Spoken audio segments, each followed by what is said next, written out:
Hello everyone, मेरा नाम है अमित और आप देख रहे हैं डेली ऑटो लाइफ। अक्सर मैं बोलता हूं कि 2-3 महीने हैं, उस टाइम पर हमें गाड़ी नहीं खरीदनी चाहिए, प्रॉब्लम हो सकती है। लेकिन इंडिया में सबसे ज्यादा गाड़ियां उसी टाइम पर बिकती हैं। तो क्यों बिकती हैं और क्यों नहीं लेनी चाहिए, या अगर इतने ज्यादा लोग ले रहे हैं तो कौन ले सकता है, कौन छोड़ सकता है, वो सारी बातें करेंगे, बड़ी इंपॉर्टेंट है। मैं बोलता हूँ कि जब भी फेस्टिव सीजन आता है, मतलब अक्टूबर, नवंबर, दिसंबर और स्टार्टिंग का जो जनवरी है, या आप पूरा जनवरी मान सकते हैं, उस टाइम पर हमें गाड़ी कोशिश करनी चाहिए कि मतलब ना लें। पर है दिवाली आ जाती है, ईयर एंड आ जाता है, नया साल आ जाता है, ऑफर्स आ जाते हैं, मन कर जाता है, फेस्टिव सीजन चल जाता है, तो बहुत सारी गाड़ियां बिकती हैं। तो गाड़ियां लेते भी हैं उस टाइम पर। तो किसको ना लेनी चाहिए, किसको लेनी चाहिए, करेंगे बात। मैं किस वजह से बोल रहा हूँ, देखिए, अभी रिसेंटली दिवाली के आसपास मेरे दोस्त ने टाटा नेक्सॉन जो नई लॉन्च हुई है वो ले ली। मैंने पहले भी बोला था कि कोशिश करो अगर नहीं लेने तो, लेकिन ले ली भाई, बहुत सारे लोग लेते हैं, उसने भी ले ली, कोई बड़ी बात नहीं है। अभी रिसेंटली जस्ट 3-4 दिन पहले ही, 2 महीने भी नहीं हुए गाड़ी को, रिकॉल हो गई है। वो कंपनी की तरफ से आ गया कि इसकी जो सीट बेल्ट है ना, वो हमें चेंज करनी पड़ेगी। अब वो बंदा कंपनी में गया, free of cost sheet belt जो है सारी की सारी चेंज कर दी गई गाड़ी में।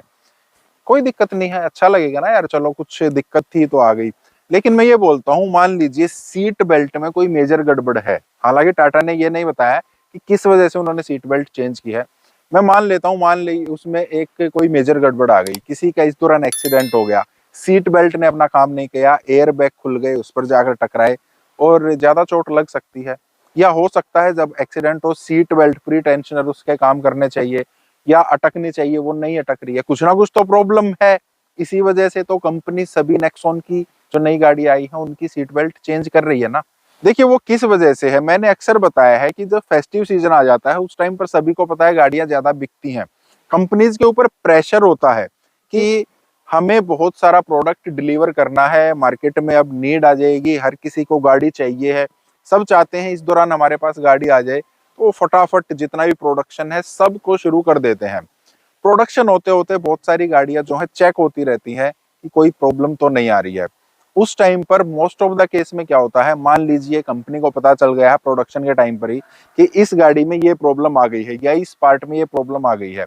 अब उसके लिए उनको पूरा प्रोडक्शन रोकना पड़ेगा, उस प्रॉब्लम को ठीक करना पड़ेगा, आइडेंटिफाई करना पड़ेगा, फिर दूसरे तरीके से उसको सब सेटअप करना पड़ेगा और फिर से प्रोडक्शन लाइन चलानी पड़ेगी। जो गाड़ियां पहले ही वेटिंग पर हैं, पहले उनकी डिमांड बहुत ज्यादा है, अब सबको डिलीवर करनी है, उसके बीच में प्रोडक्शन रुकना बड़ी मुश्किल हो जाती है। तो कंपनीज क्या करती हैं, प्रोडक्शन नहीं रोकती हैं, उस प्रॉब्लम को नोट कर लेती हैं।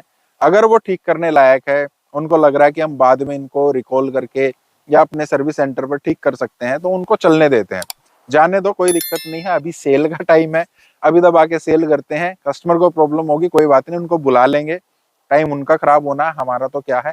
और उसके बाद फिर वो पार्ट जो है चेंज कर दिया जाता है, ठीक कर दिया जाता है, जो भी है। तो मोस्ट ऑफ द कंपनीज ऐसा ही करती हैं। उस केस में होता क्या है, हमें एक प्रॉब्लमेटिक गाड़ी मिल जाती है। अब हो सकता है कंपनी 2 महीने में रिकॉल करा ले, लेकिन कुछ 1% लोगों को उस 2 महीने में ही उस पार्ट की वजह से कोई मेजर प्रॉब्लम भी आ सकती है। कोई ब्रेकिंग में दिक्कत आ गई भाई, कोई पर्टिकुलर इस टाइप से जब गाड़ी चल रही है, इस कंडीशन में ब्रेकिंग करते हैं तो बहुत बार ब्रेक काम नहीं करते हैं। लेकिन वो कोई ऐसी कंडीशन होगी जो हमेशा नहीं मतलब अकर होती है। 1000 लोग चलाएंगे तो हो सकता है किसी एक के साथ वो प्रॉब्लम आए, लेकिन एक के साथ तो आ सकती है ना, वो एक हम भी हो सकते हैं। इसलिए मैं कहता हूँ उस टाइम पर हमें गाड़ी कोशिश करें, अगर ज्यादा नीड नहीं है ना तो हो सकता है आप थोड़ा सा रुक जाएं, कोई बड़ी बात नहीं है। लेकिन अब एक डर और बन गया हमारे मन में, क्या मतलब सबके साथ ही ऐसा होता है, सभी गाड़ियां ऐसी हैं तो हम रुकी क्यों ना जाएं। तो ऐसा नहीं है कि सबको रुक जाना चाहिए। देखिए कंपनी की भी जिम्मेदारी होती है, अब लेनी किसको चाहिए, नहीं किसको नहीं लेनी चाहिए, उस पर आ जाते हैं। अब किसको लेनी चाहिए, कंपनी की भी जिम्मेदारी होती है। उनको अगर किसी प्रॉब्लम का पता लग गया है तो वो देखते हैं किस कंडीशन तक ये प्रॉब्लम है, कितना नुकसान कर सकती है, क्या किसी की जान पर इसकी वजह से बन सकती है क्या। तो अगर उनको लगता है कि ये मेजोरिटी है या ज्यादा चांसेस हैं कि इसकी वजह से किसी को जान माल का नुकसान हो सकता है, फिर तो वो प्रोडक्शन रोक देंगे।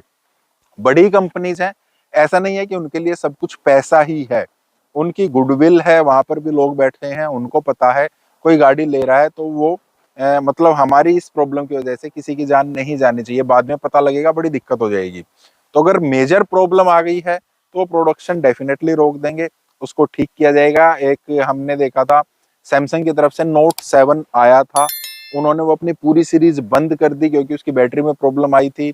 जिस किसी ने वो फोन लिया था वापिस भी उन्होंने लिया है, उसकी वजह से कंपनी के शेयर भी डाउन हुए थे, बड़ा नुकसान हुआ था।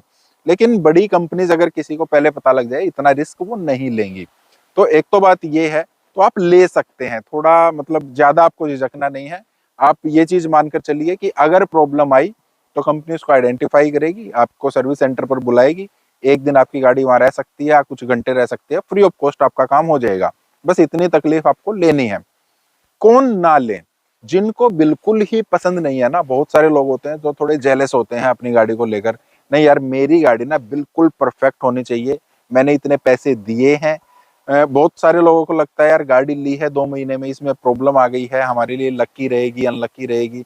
कुछ इस टाइप के लोग हैं जो सोचते हैं, वो नहीं चाहते उनकी नई गाड़ी को कहीं पर भी छिड़वाया जाए, इवन सर्विस सेंटर में भी उसको, मतलब कोई ना खोले उसको पार्ट्स को, वो नहीं चाहते हैं। टॉप वेरिएंट वो इसी वजह से लेते हैं कि अब मेरी गाड़ी में सब कुछ है, मैं इस पे हाथ नहीं लगवाने दूंगा, बस सर्विस कराऊंगा और दैट्स इट, अंदर किसी को कुछ नहीं। तो वो थोड़ा सा अवॉइड कर सकते हैं।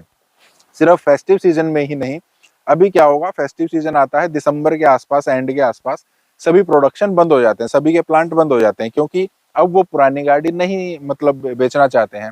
अब जनवरी से नया प्लांट, दोबारा से प्लांट एक्चुअली शुरू हो जाएगा, नई प्रोडक्शन आ जाएगी, जितनी भी मेंटेनेंस वगैरह वो सब ठीक हो जाएगी, जितनी भी प्रॉब्लम्स है वो सब उनको ठीक कर देते हैं और फिर से प्रोडक्शन शुरू कर देते हैं।